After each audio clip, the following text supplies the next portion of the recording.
Hello friends and welcome to this video. Today in this video I will show with you how to make invisible name on your Discord.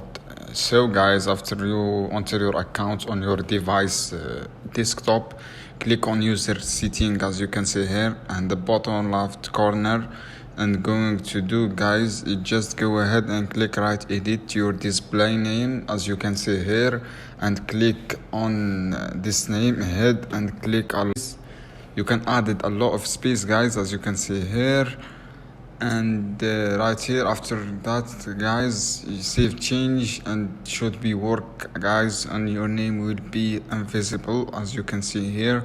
Guys, I hope this video helpful for you. Don't forget like and subscribe to my channel and turn off the notification below to receive every video guys. So thanks for watching, see you on another video soon.